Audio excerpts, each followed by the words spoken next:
Apakah humidifier ini bisa melindungi kita dari COVID-19?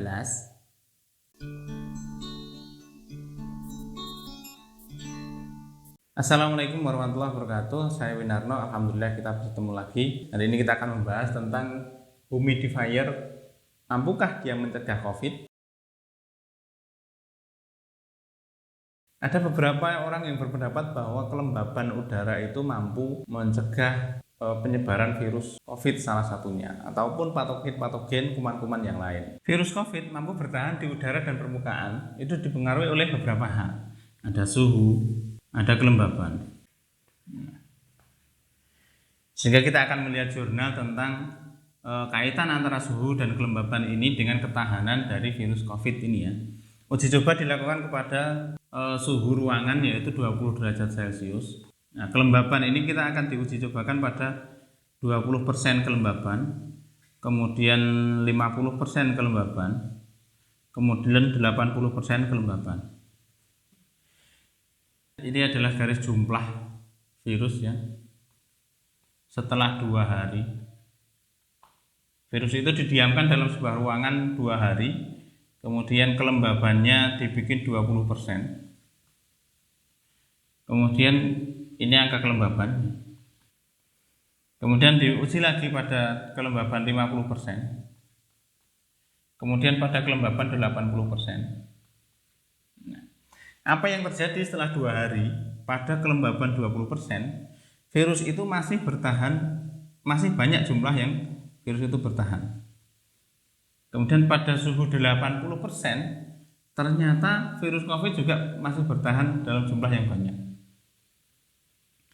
Dan yang bagus ternyata di kelembaban 50%, maka virus ini jumlahnya sangat sedikit. Jadi kalau bisa ditarik garis semacam ini,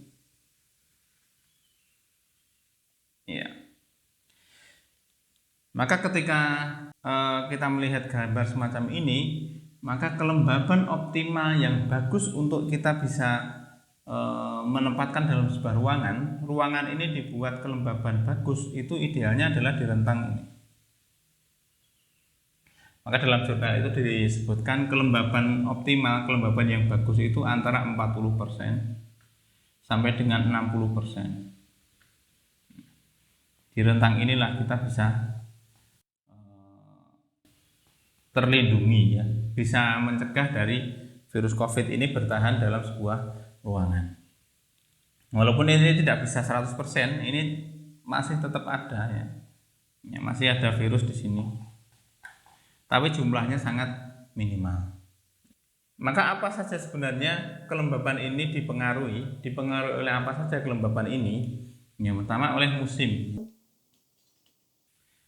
Kayak seperti di Indonesia, musim kita ini adalah ada musim kemarau dan musim penghujan. Kalau di negara-negara lain yang 4 musim, ada musim dingin, musim kering, musim semi, musim panas. Ada 4 musim. Ini mempengaruhi kelembaban udara yang ada di dalam ruangan semacam ini. Kalau kelembaban musimnya ini sedang musim kemarau, maka kelembaban bisa sangat kecil. Kelembaban bisa sangat kecil sekali. Tapi kalau pada musim penghujan, kelembaban bisa sangat tinggi. Makanya diperlukan alat pengukur ya, alat pengukur kelembaban ya. Teman-teman bisa membeli di toko-toko banyak ya. Di online juga banyak ya, alat pengukur kelembaban. Kelembabannya 50% misalnya. Dalam sebuah ruangan dipasang alat kelembaban, kelembabannya 50%, kemudian suhunya berapa derajat Celcius, itu ada alat yang mengukur yang semacam itu. Kemudian bisa dipengaruhi juga oleh ventilasi ruangan.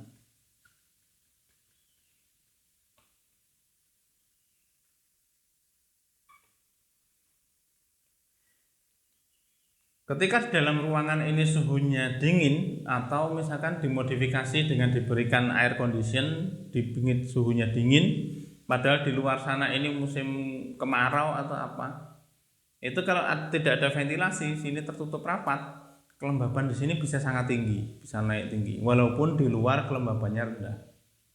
Kalau diberikan ventilasi maka uap air yang ada di dalam ruangan ini bisa ikut keluar.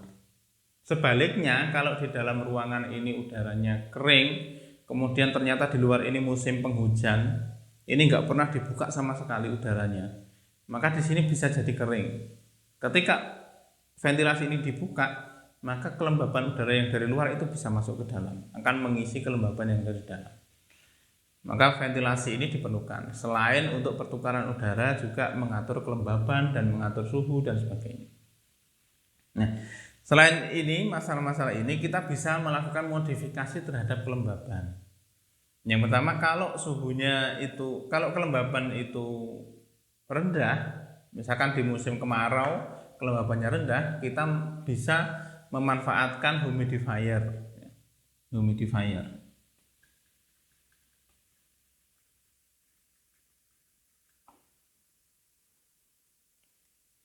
Humidifier ini bisa kita manfaatkan untuk bisa melembabkan ruangan. Tapi kalau kemudian ini ruangannya ini terlalu lembab sekali, misalkan bisa sampai ini 60-70 derajat, 70%, maka harus modifikasi seperti apa? Ventilasi bisa dibuka, kemudian bisa diberikan pemanas ya, semacam ada yang bisa memodifikasi dengan lampu yang zaman dulu, lampu yang bukan LED, lampu yang menimbulkan panas itu, ini bisa untuk memanaskan udara dalam ruangan. Jadi suhunya dinaikkan. Ini untuk memanaskan udara dalam ruangan. Suhunya dinaikkan, kemudian uap itu cenderung untuk kemudian ingin mendorong keluar, maka kelembaban itu dia akan terdorong keluar dan dalam ruangan ini kelembabannya akan bisa turun. Walaupun suhunya sementara naik sebentar, kemudian kelembaban akan turun. Lampu itu dimatikan, kelembaban bisa turun. Tujuannya adalah agar kita bisa mendapatkan kelembaban optimal dalam sebuah ruangan ini. Ini teman-teman yang bisa saya sampaikan, mudah-mudahan bermanfaat. Assalamualaikum warahmatullahi wabarakatuh.